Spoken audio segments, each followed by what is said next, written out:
As we know, there are real terrorist threats and real concerns now by law enforcement about homegrown cells. So next, I turn to Brad Garrett, former FBI agent and ABC News security consultant. But what I want to ask you is, Brad, there are obviously real fears, which is why this is such a heated debate.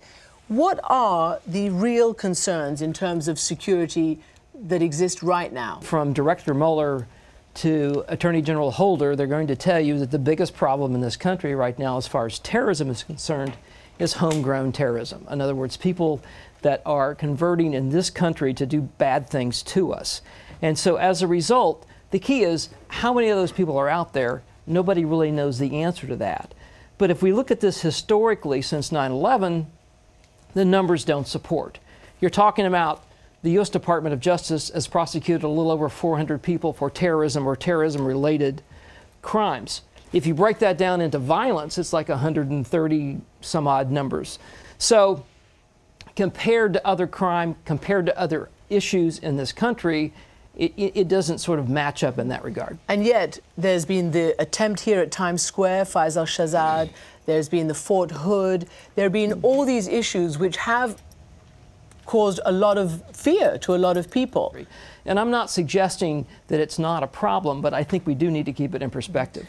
But is it a question now of basically tarring or conflating, confusing everyone, 1.57 billion Muslims around the world, with that minority group who would do harm and who would cause violence? I do not say that Islam is evil. I say there's a lot of evil connected with it. That is a problem for Muslims themselves. They have to cure the problem. We're supposed to believe, Ms. Khan here, that she can cure the problems of Islam at the fringes. The problem goes to the core, and that is the countries. You cannot ignore Saudi Arabia and Iran and the other countries that undoubtedly do oppress people of different religions. We're talking about America here. Now, I know that. We're talking about right now a very small number of people in this country. And what we are afraid of is that as the number grows, the violence will grow, as we have seen in Holland, and as we see in Germany, and as we see in England. Do we have a reason to be afraid of Muslims right now? No, the number is not very great. But your mosques, moderate wherever they are, have been infiltrated and have a history of being infiltrated by radicals, and you can't deny it. And you may, for all I know, not be the moderate you pretend to be, because you may be engaging in taqiyya and be engaging in lying for the purpose of furthering your religion. Why should I believe you? Why should he? I'm shocked at the inference that I am not, my intention is not good. Have you looked in my heart? Have you cut my chest and looked in my heart to see what my intention is? I think it's wrong for you to say that somebody is engaged in taqiyya. You don't even know what the word taqiyya is. I know it means lying for the purpose of furthering your religion, or lying to people who are non-believers. Why would I do that? Why? Are you not instructed to do that? No. Absolutely not. Absolutely not. Wait. But what I do want to say, when we're talking about Sharia, hold on a second, please. It's about an oppressive ideology. It has nothing to do with terrorism necessarily. Hold on a second. Where are the moderate Muslims? I'm sorry. Where are the moderate Muslims? And you have a moderate Muslim person on a stage being ganged up on by, I'm sorry. Like,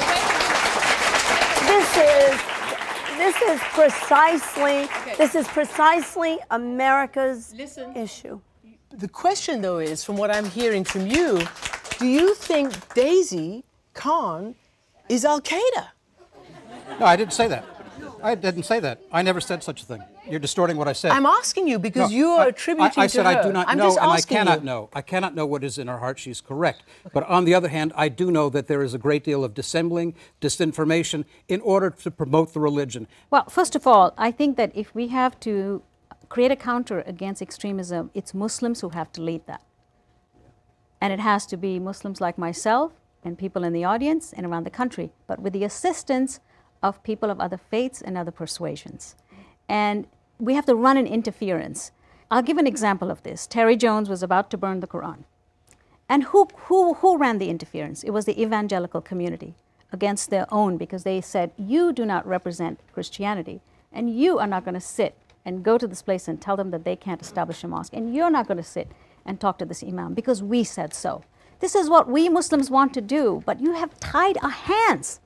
You don't allow us to do this because you brand somebody like me as an extremist and throw me into the arms of Al-Qaeda. Please stop doing it. Is the head of the American Muslim Council a moderate? Please, sir.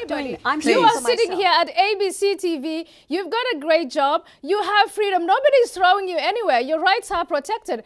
I think that it's your perception of being a victim, and I think that's I am not a victim. I am. Stop calling me that. You're the one running around with a bodyguard. You are disgracing yourself. She needs it.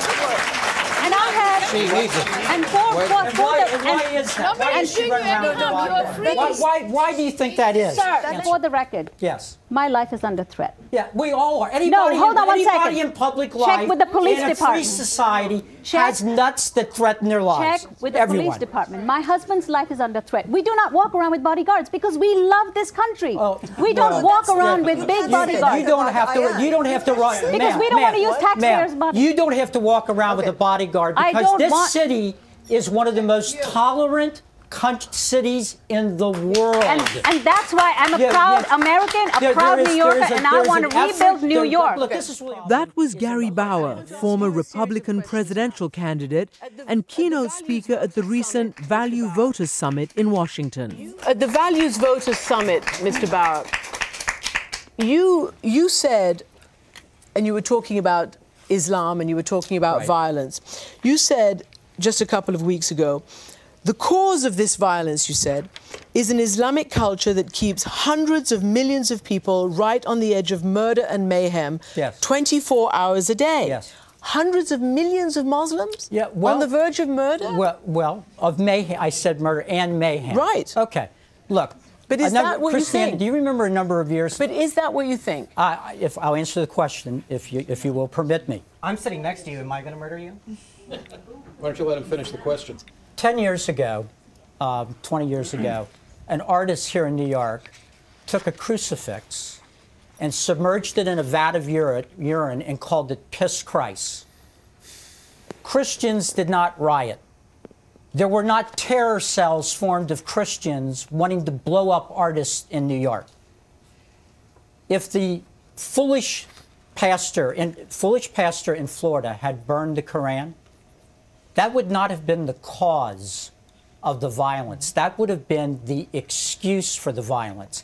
Whether it's cartoons, an infidel touching a Koran, the fact of the matter is that the radical mosques keep many Muslims on the edge of mayhem and violence.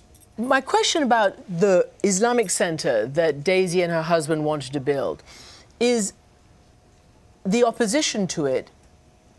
Are you basically saying it's Al-Qaeda and Al-Qaeda-like sympathizers who are building this mosque? No, I'm saying that it is incredibly insensitive for her or anyone else to suggest building a mosque near a place where 3,000 people died, killed by men operating in the name of Islam. But why should it be insensitive? And then I will ask Donna, actually, why should it be insensitive if you're not blurring the lines between those who killed and the rest of the religion? No, why are you deliberately blurring the lines? Because that is ground that was the first chapter in a war with radical Islam.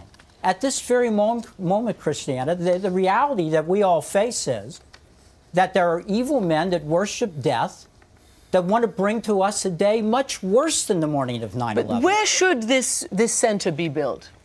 Well, it could be built anywhere in New York. There's mosques being built every month in New York.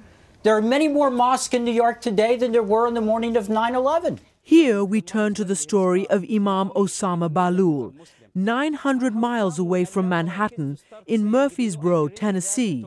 His plans for an Islamic center have come under attack. Living in the city for more than 30 years, there is no single act of violence, never, zero. We spoke against any kind of radical view of any kind. We support any peace activity. Why people are opposing the mosque? And you know, we had 2 vandalism and 1 arson. We did not do anything bad toward anyone. But do you think politics played into it?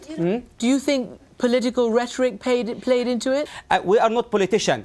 I don't know politics, but maybe it's the midterm election, maybe something else, maybe someone's a specific party trying to string its base, maybe anything. But I'm saying about, I'm talking about very peaceful people did not do anything bad. So Gary Bauer, as you know, a series of politicians have used the Islamic Center, have used sort of Islamophobia and scare tactics in their campaigns. Now, Christiana, that's a loaded question. Really?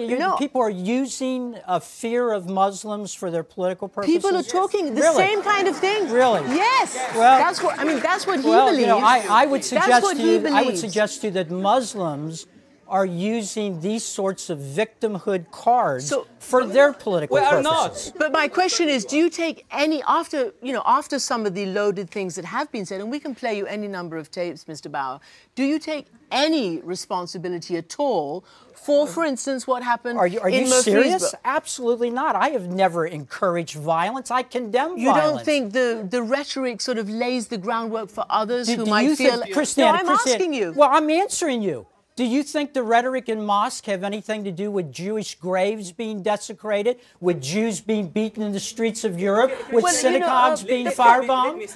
No, please, don't say something, because I want to say something. I remember after 9/11, President Bush at that time went to the mosque with Muslims. President Obama has been what he has said about the Islam. And that is the whole point about America, isn't it? The best weapon we in America have against that kind of terrorist mentality is not to become like them. Sure. What happened to your mosque is a terrible thing. Nobody should go around vandalizing anything. But there's also another thing, and you talk about why are Americans suspicious of these good people? Well, there's also documented evidence, and I can get it to you, that the Council on American Islamic Relations and other groups, have, and mosques included, have actually fabricated hate crimes against Muslims that are later discovered that they did it themselves. No, I'm not saying that yours was fabricated. Come on, what is this? Maybe it was, maybe it wasn't. These kinds of things are why people are suspicious, and that kind of thing has to be addressed. Reza Aslan, you've heard this. I mean, this is Robert Spencer is quite famous for spewing nonsense, and this is more nonsense that every single media matters, every single nonpartisan media organization has said quite clearly. Every word that came out of Robert Spencer's mouth. The reason that he's the only one who says this is that he's the only one who actually has it's easy to attack me personally. It's harder to deal with the facts. Reza, what did he say that was inaccurate? I'm going to go ahead and trust the FBI instead of Robert Spencer when it comes to the rise in Muslim hate crimes. But that's not even the issue here. If you go around saying that 80% of mosques are preaching hatred and violence, then why are you surprised that people would actually respond with fear and with violence against Muslims? Actually, I didn't mean, if you're spreading this kind of ideology, don't pretend that you don't have a role in the consequences of the things that you say. In reality, these were 3 separate independent studies that came to this figure of 80%. They all came to those studies have already been bunked by everybody. No one is taking you seriously. These things. I didn't invent Mr. this. Spencer, you act like I invented Osama bin Laden. Mr. Spencer, you have led quite a lot of the protests behind the Islamic Center that Daisy and her husband is trying to build. So. You have a blog called Jihad Watch, and you're part of an organization called Stop the Islamization of America. Quite right. I want to go to Reza Aslan, because you're in Europe lecturing on this topic of Islamophobia. Where does this Stop Islamization movement come from? Well, it comes from an organization, what the EU refers to as a neo-Nazi organization called Stop Islamization of Europe. And that kind of institutionalized Islamophobia is precisely what your organization, Stop Islamization of America, is importing into the United States. And honestly, you're on the wrong side of history. And very soon, in a couple of decades, you will be swept, and your ideas will be swept into the garbage bin of history, along with the anti-Semites of the 20th century and the anti-Catholics of the 19th century. Here's a nice clip for you. Yeah.